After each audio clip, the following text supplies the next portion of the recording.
I'd like to do a couple of other types of darts so that you can see the different options of darts that you have when you go to start draping an original design. It's good to know them ahead of time because you would think about incorporating them into your design.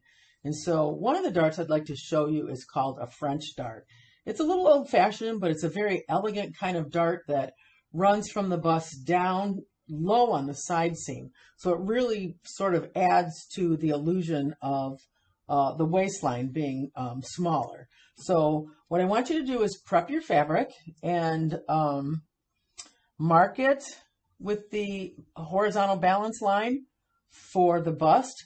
Make sure that you folded that center underneath. I don't want to see raw fabric here at the center. If you're having problems with your fabric sliding over, remember that you want your pins to go in a direction that stops the fabric from pulling. So you wouldn't pin this way. If the fabric's here, you're going to pin the pin in that direction. I've seen a few videos so far, or slides that seem people are having trouble with maintaining that center. And mark your line below the neckline. I've got about 1/4 of an inch here. I'm going to work in full scale because I think it's easier for you to see than if I'm working in a small scale, but you can do it on the half scale form. And so this is going to be called the French dart. So prep your fabric and get it ready. So the first thing that we're going to do is slash the fabric at the neck, and we're going to be smoothing towards the neck. So remember, we cut down along the neckline to make sure that the fabric can lay flat. And I'm going to put a pin at the top of the neckline, and I'm going to put a pin at the princess line. And I also like to slash the fabric at that point at the shoulder by the princess line so that it releases, again, the fabric coming towards the arm's eye a little bit easier than if you haven't released that fabric. So you want to smooth the fabric, and you may have to trim again here, another little ease at the waist, because you're coming over towards the side seam. So we're bringing this fabric over to the side seam, and we're going to pin it at the waist. So you're going to see that the fabric is going to start to go upward.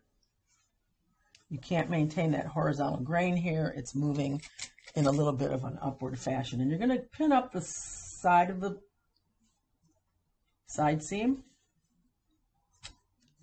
Oh, probably, I'd say that's about 3 inches. So on your half scale, maybe about 1.5 inches.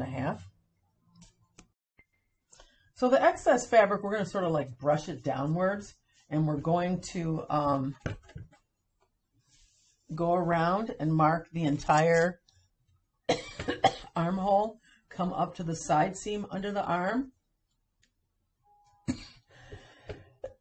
At that point, we're going to mark on your little dress form, come down about 1/4 of an inch and go over 1/4 of an inch.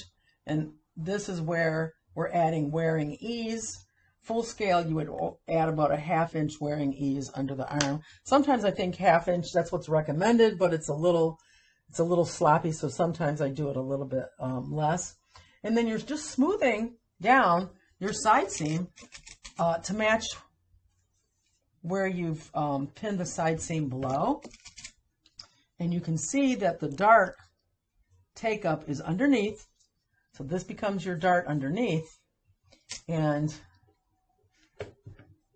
I'm smoothing it as best I can. And I'm going to come down.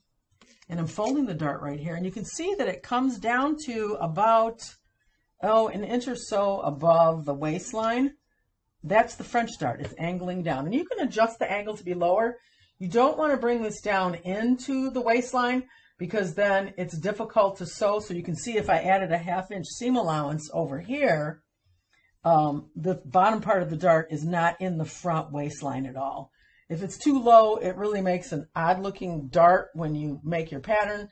And again, it's in the waistline, so it's pulling. We want the dart to be in the side seam, but we want it to be angling down below.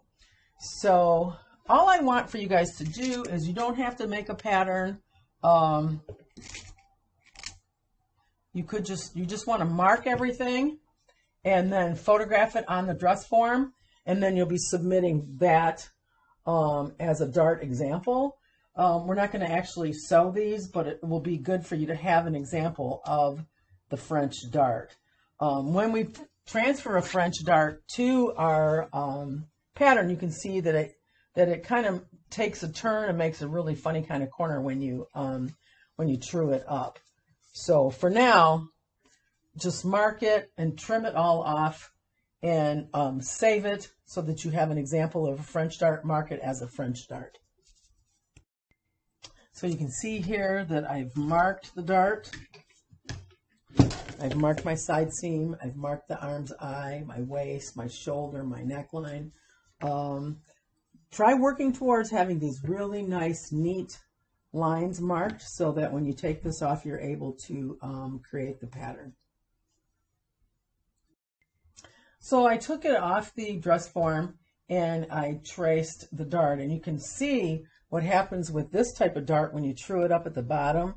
There's like a little square cut out of the fabric. It doesn't go in the opposite direction where it would point out like this, because we don't want that fabric to go into our seam allowance. So let me fold this and pin it back in, and you'll see.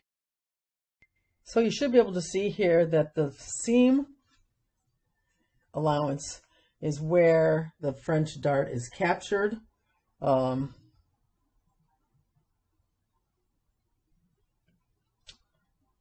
And this one, the dart is going upwards. If I was to flip it downward, it would get caught in the waistline seam. So this dart is a little bit different in the fact that it's being turned upwards instead of downwards. Most darts that are basically like horizontal would go down, and other darts go towards the center. This one is just slightly different so that the fabric is captured in the seam allowance where we need it. So make this French dart and photograph it for me on the dress form when you have it finished. You don't need to send a bunch of different photographs. True up your dart, clean up your edges, pin it back on, and just send me the photograph of the dart so that I can see that you've done a French dart.